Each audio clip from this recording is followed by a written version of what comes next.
Welcome to another episode of Hustle Basketball Talk. I'm joined today by Indiana State guard forward Jayson Kent. Jay, thanks so much for joining the show. Thank you for having me. Absolutely, man. Absolutely. So, starting off, growing up in Oak Forest, Illinois, what was the basketball scene like out there, and at what age did you start playing competitively? Growing up in Elk Forest, really I grew up in Tinley Park, because that's where I've grown up. So playing in there, the talent was high level from the suburbs overall. I moved to Oak Forest my sophomore year of high school, and Got it. just playing with different guys all over. So it was very high level. You got like Dante Maddox, Donovan Newby, Christmas Shoemake, playing against them guys in different conferences and competing at a high level. It raised my level to be like, I'm not going back down from nobody. Right. That's good. And then, what age did you really like fall in love with it and be like, I could see myself playing for a long time? It was really my sophomore year playing at Oak Forest, and then, Okay. hearing about how the Hillcrest basketball players, because Hillcrest was really good in our conference in high school, how they just eat, breathe, and live basketball. And I said, because I was a soccer player as well growing up, and I was Okay. like, I'm gonna just focus on basketball and make this a career if I can. That's dope, bro. And then, what position did you play in soccer? I'm curious. Um, I was everything but goalie. So I was Okay. forward, midfield, right wing, left wing, center field, defense. I was all of it but goalie. I There you hated go. goalie. Yeah, I don't blame you, man. But no, that helps with moving your feet on defense, right? You learn that in Yeah. soccer, quick on your feet, right? So hmm oh, that's good. So then, as you progressed in your basketball career, what was the recruiting process like coming out of high school? it was challenging for me. I didn't really get picked up in my recruitment until the going into my senior year and then towards the back end of my senior year. I had a couple schools. One school was really interested me was Northern Illinois. Okay. He's been recruiting me since my freshman year in high school. He's just always stayed in contact with me. But it was hard, especially going for COVID. It really really didn't get to take a lot of visits. Right. So it was a process, towards the end of my senior year, after I played my last game is when I really started getting a lot of contacts from different schools and my name was put out there. So it was challenging for me, but I really enjoyed the process that I had. For sure. And then, going through that process, especially right during the pandemic and stuff, what ultimately led you to commit to Bradley and go down to Peoria?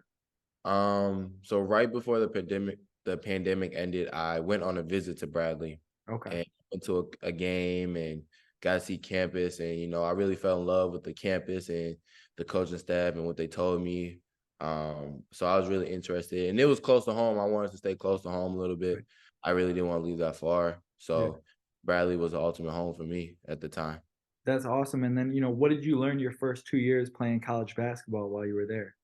How physical it is and how much you have to mature overall. It's not just you're the guy. You have six other guys who were the guy at their school. Now you got to work from being the bottom guy again to being the top guy again. Yeah. And there's no days off. There's not a lot of guy that's you don't have to worry about. You have to compete no matter what. Because, like I said, it's a business at the end of the day. So they can come in and recruit over you, or they just gonna sit you on the bench, and you can be a guy who don't play or a practice player. And that wasn't my goal. So when I went in there, my mindset was to work as hard as I can and try to prove a point whenever I got into the game and take full advantage of everything I could learn from them and understand that, especially playing in the Valley, and the Valley is one of the most physical leagues, you have to put on weight and you have to be tough enough to handle, guarding the strong guards that we have here and the strong post players and wings that we have in this league. Right. And I like how you said, everyone was the guy in high school, right? You really have to earn your stripes again, basically, because once you're at that level, you're Mhm. all even playing field again. So, Yes. you adjusted to that. And then, after your 2 years at Bradley, right, deciding to transfer. So what was that process like now, getting recruited again, and what ultimately led you to Indiana State where you're at now? Um, I went to the portal. I was nervous, I didn't think I really had a good showing my sophomore year. I had glimpses here and there, but literally the first couple of days into the portal, I got a lot of phone calls from different schools. It was a blessing in itself that schools still want to take a chance in me. And I heard some schools that, I got recruited from in high school, they still contacted me. Yeah. I know when I went in there, it was a blessing. And then what led me to Indiana State was I saw them play there in the Valley, and I was like, I like the way they play. I like the way the coaching staff engage with their players. Yeah. So I was like, I'm gonna see, because my old high school teammate, I forgot he even committed there, Robbie Avila. Okay. He actually committed there when I was at Bradley. I was like, oh yeah, we're gonna play against each other. We're gonna do this, that, and the third. We're gonna compete against each other for the amount of years. Yeah. Um, I'm still in college, so when I talked to him, I was like, yo, Robbie, I contacted the coach. I was like, I'm interested. He contacted my high school coach. Then he Yeah. contacted Robbie, and then Robbie contacted me.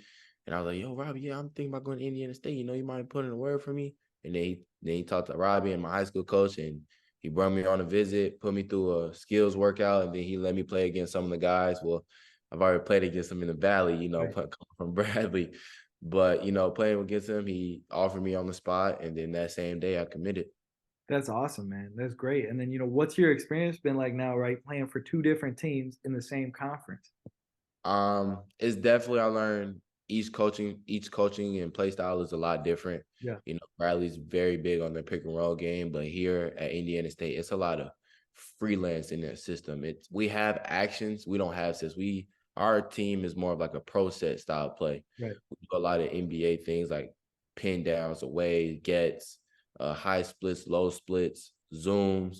So like just me developing my game and bringing some of the skills I had from high school because we play similar Right. to how we do now, and just understanding like my game playing in this system has developed from the day I started to the mid season to the end of the season to even now. I just see my game in numbers just drastically increase and get better every time I play in the system. And being able to play in the system is an honor because you get to learn and make different reads like you would have never expect to if if you was just playing in a set pattern.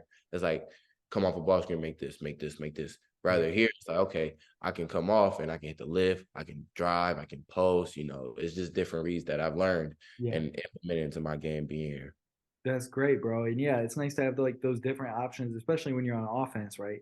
And then, Mhm. what can we expect to see from you now, in year two playing for the Sycamores? You can see me being just a winner, when I was younger and it helped me mature playing in the system. Like when I was in high school, I was considered a shooter, shot like 43% from three, Yeah. 50% from the field, but going through college, I learned like I'm not just a shooter anymore. I got so much ability and so much keys in my possession that I can use. So, you're gonna see me rebound, you're gonna see me guard 1 through 5, 1 through 4, Yeah. knock down a couple shots. You're gonna see me cut, cutting is like the main deal with me. Right.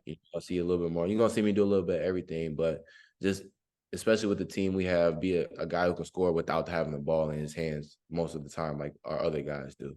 For sure. And that's a valuable asset to bring, right? Especially when you're trying to build a winning team and a winning culture, you have to be able to do many different things on the court.